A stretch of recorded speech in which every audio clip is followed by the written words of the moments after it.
يعني انا لو عندك وجيت لو انا عندك وجيت قلت لك انا عايز افطر واديك البطاقه، انت هتاخدها مني؟ لا الصراحه لا. تعرف اللي بتوع المنصوره بيعملوا الكلام ده؟ لا ولا مصر اصلا والله، بس الفكره بس انا يعني عشان بس انا خايف. اول حاجه بس خد بطاقتك. ماشي يا باشا. وانت هتفطر واللي انت عايزه كله هيتعمل لك، ولو عايز ناجي معاك البيت اراضيك على الحاج هراضيك. السلام عليكم. السلام عليكم. ازيك يا ريس؟ احمد من كله المنصوره تمام الحمد لله. هيفطر معانا النهارده.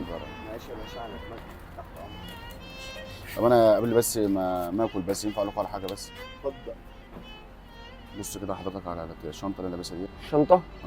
في كاميرا بتصور اهي. طب انت بتصور ايه؟ انا بقدم برامج. ايه اللي خلاك تصور يعني؟ انا تصور بقدم برامج. بقدم برامج وكلام من كده على الفيسبوك، وبظهر ان شهامه المصريين لو حد محتاج منهم فطار ولا حاجه هيأكلني معاه كده. وانا قاعد زعلان عليك من ساعتها. ينفع بس انت اللي مصور؟ ماشي، على دماغي. امرك اللي انت عايز بقى